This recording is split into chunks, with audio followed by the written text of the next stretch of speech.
So let's get back to the business of local biz now. Yes, sir. Mike, you are a crisis reputation manager and the author of Reputation Shift. You know, I love your book. I mean, thank you. It's one of these things that once I started reading it, it started changing the way I look at my reputation and how I act, how I react to things. You wrote something in your book. We don't do business with companies that even a total stranger has told us they don't keep their word. Isn't that interesting? My wife does that on a daily basis. She will not go someplace or do something until she checks the review from somebody that she has no idea the credibility of, but will allow that person's statement to harm or help the credibility of a company she's getting ready to see or not see. No, it's unreal. I mean, the way that online reviews have radically shifted the ways that not only businesses are going to market, but more importantly, the conversations that are happening. This is something that hit me several years ago when I started thinking about this book, is that technology is changing that entire business landscape. When it used to be just a monologue of brand talking to customer. Here's what we have. Here's why you need it. Come in and get it. Or if you give me advice on a company, I know who you are, so I can consider the source. Well, you can. But here's the thing. This really started shifting in the early 2000s when social media started coming up, because before that it was just that monologue. It was the brand talking to consumer through advertising and marketing and all those types of things. Suddenly, though, it became a dialogue because of social media, where it caught a lot of organizations off guard, where now consumers could talk to each other, share the experiences, tell the company that they did not like what they saw, what they experienced with their product, their people, etc. And that, and also with the tsunami of online reviews. Did you know that roughly 60% of online reviews are fake? I did not know that, and that angers me. Crazy. It doesn't surprise me, because I've questioned a lot of it. I tell my wife, honey, the stars just don't mean anything. Honestly, it can be a good movie even if it's only got 2 stars. Exactly.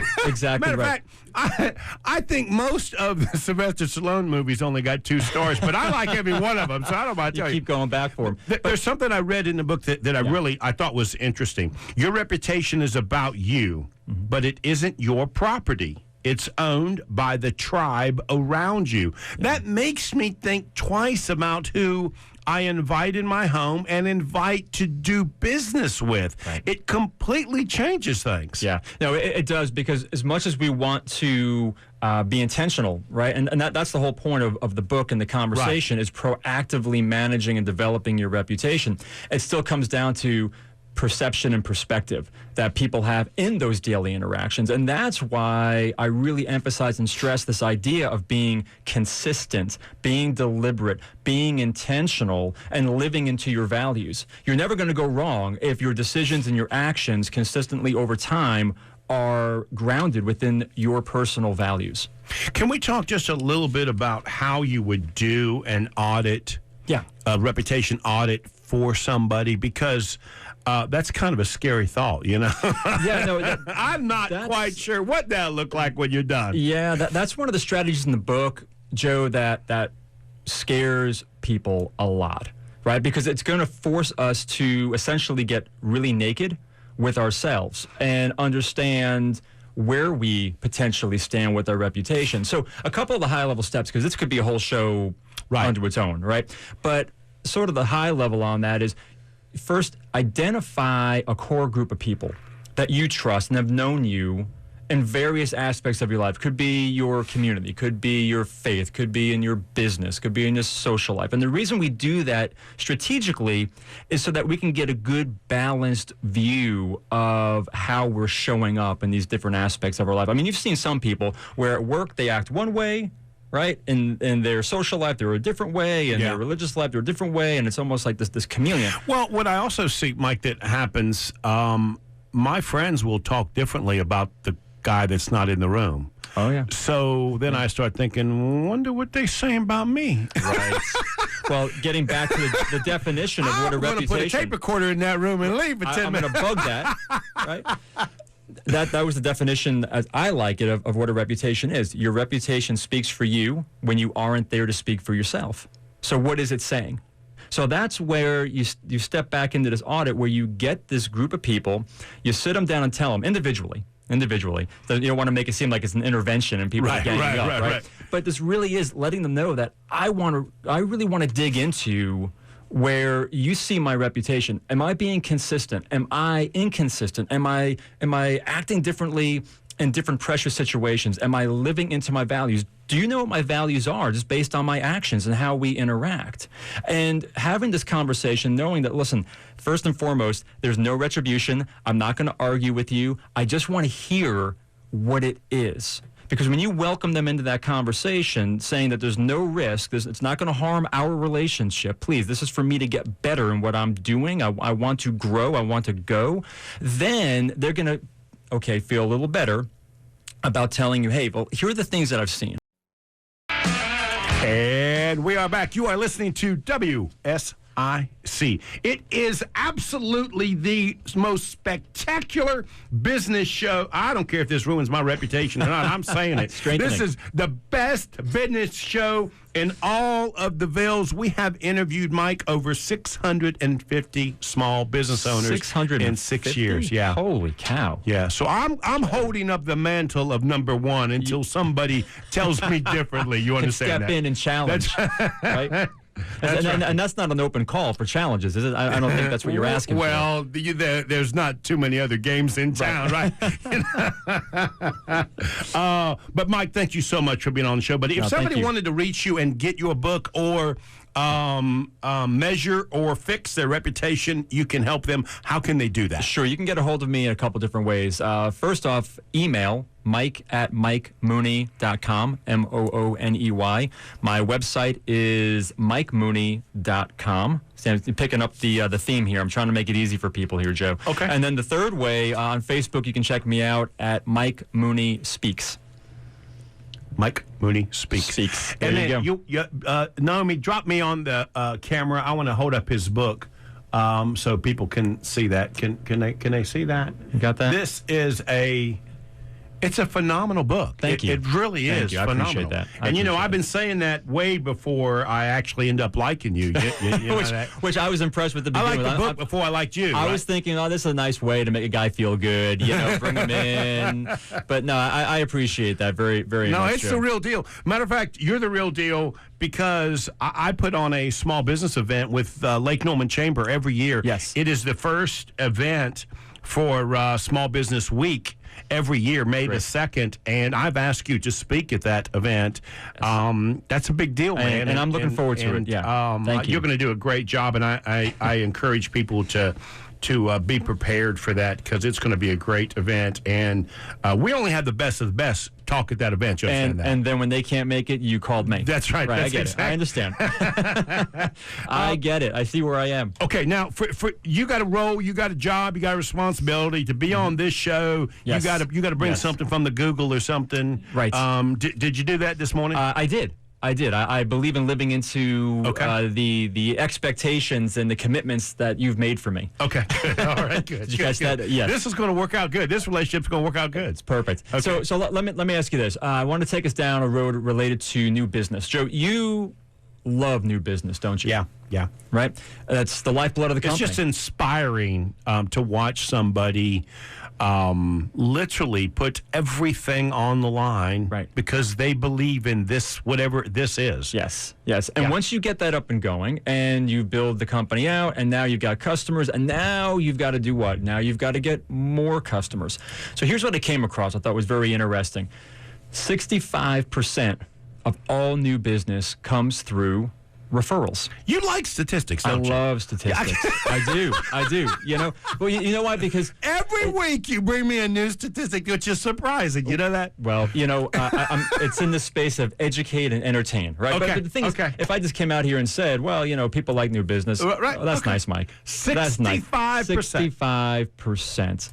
of all new business comes to referrals. That would certainly be consistent with my experience in my business and the businesses I have owned. That number is very true. And if you think about that, referrals reflect upon your reputation 1,000%. How do you like that stat? 1,000. Now that's not a formal study. That's one of my statistics. You made that up. Yeah, that's one of mine. No, a guy like you holding on to that good reputation should not be making up numbers. I get to make up numbers. You can't make up numbers. Well, in this case, I'm going to. Okay. I'm going to. So 1,000%. I'm standing behind it. I'm standing behind it. Right. I'm afraid I'm rubbing off on you, Mike. A little bit. A little bit. It's going to hurt my reputation. Yeah. Right. Can I get a bell, please? Can I just for that? Thank you very much. Yes. Naomi, he did not deserve a bell for that. Oh, come on now. That was not necessary to give him a bell. That was bell-worthy. Okay. That was bell-worthy. So I want to talk about that, and it kind of leads back to the opening conversation we had around reviews, because now when you look at referrals, it's not just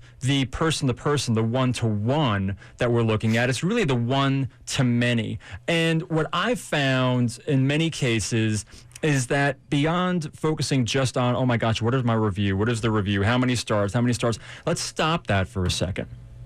And let's get back to mindset. A lot of what I'm talking about in this book of shifting mindset, of being proactive, of looking at your business differently, is centered around this idea of proactive versus reactive. And in this case here, I want people to think about the way they're engaging with their customers, their clients, in a way of being less transactional, which is about price, service, quality. Right. Get it done. Isn't that typically how people go to market? It's about the price, service, quality. That's great. And they may talk about how they want to build a relationship, but that's not the actions. But how are they? And that's not how they Is that what we're seeing? Is that what we're seeing? Now, transactional, in my opinion, are table stakes. You have to have price, service, quality in order to be in the game. Just to be in the game, to say that you have the right to try to earn someone's business, because things have become so commoditized in terms of the different services that they're offered and the way that the volume's been turned up on advertising and marketing and getting in people's faces. That's why we need to shift to that relational piece, which is about trust, right? It's about value. It's about being there and listening and understanding how your service, your product, fits into their life, into their company, right? That's building distinction. That's building lifetime value. That's going to help drive that referral engine that we all need. You know, Mike, I tell some of my small business clients the best way to make sure you're doing this well, would somebody be willing to write you a check for your name and your company brand? Yes. And would they buy a franchise of you or your brand? Because that's essentially what you're describing here. Well, it is. It is. Would you be willing to put not only your money on it, but your name on it? Right. Because here's the thing. If I refer someone to you and they turn out to be a dud, right, what does that reflect upon me? You may stop asking me for recommendations or referrals because I just keep sending you duds. So here's what I would ask the business owners to do is think about, how are you building distinction, right? More importantly, how are you training the people who work for you, the people that are out there every day with your logo on their shirts, their hats, their jackets, their trucks? How are they building relational value? How are they spotting, more importantly, spotting the opportunities to build relationship with your customers that will drive that referral business? I heard this story a while back that I think is just so powerful around this, and it was around an IT company that got a call from one of their customers that was in an absolute bind and a jam, having to get something done for a deadline. As it was told, the IT customer service rep was on the phone with their client. He could hear in the background just chaos, people in a war room trying to get work done. And as he talked to the client, as they were going through how we're going to fix this for you online, so what's going on? And then the guy explained what was happening, and we had this major deadline for a new client, and it's all hands on deck. And this fix is going to take about 4 hours, and it's already 4 o'clock in the afternoon. Now, that IT service rep is getting this information, right? If they're listening, they're piecing together a picture of a very stressed out group of people that have a new client they're trying to impress to meet a deadline and actually get the service completed. And this IT person has a role to help them get that done. But this person spotted another opportunity. It's 4 o'clock in the afternoon. They're going to be there for another 4 or 5 hours. While that rep was on the phone, he knew the address of the organization, went and ordered pizzas for that group, had them delivered to the company. So while they're on the phone, going along, about 45 minutes later, they hear, hey, did someone order pizza?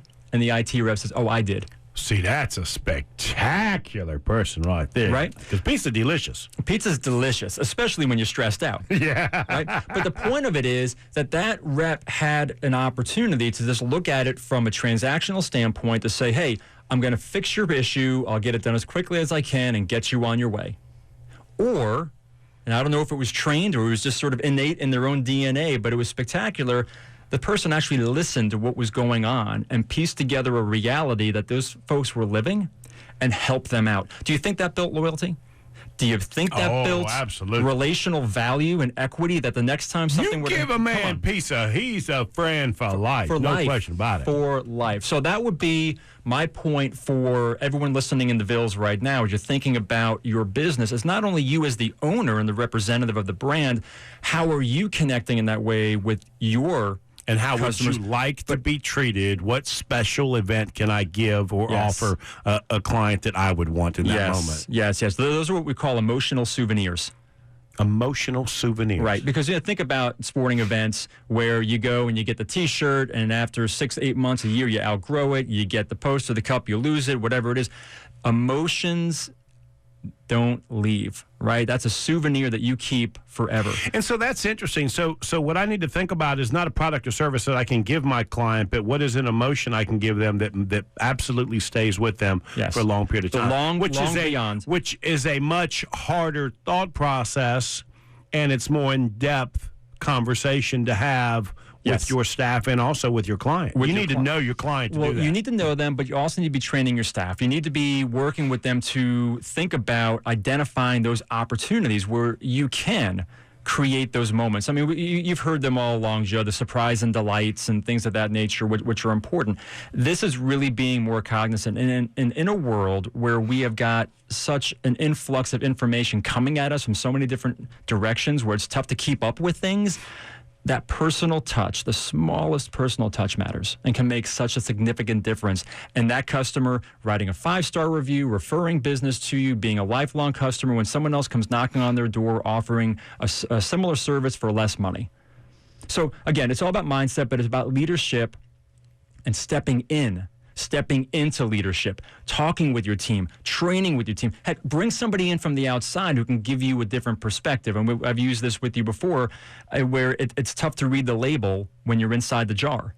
That's interesting. So get somebody from the outside that can help you look at your business different ways, that can say, hey, where are those emotional souvenir moments that we can create or be mindful of? You know, I have a good friend of mine. He's a guy that actually brought me into the radio gig, Brad Roach. Brad Roach is an exceptional, he's one of the top mortgage brokers in the country. Right. And one of the things Brad taught me years ago, because we've spoke on this very same topic, was that the best time to ask for the testimonial, the best time to ask your client is in the middle of whatever it is you're doing, not at the beginning where you haven't performed anything, and not at the end where you may have redefined the expectations, but in the middle, because it allows you also to form a stronger relationship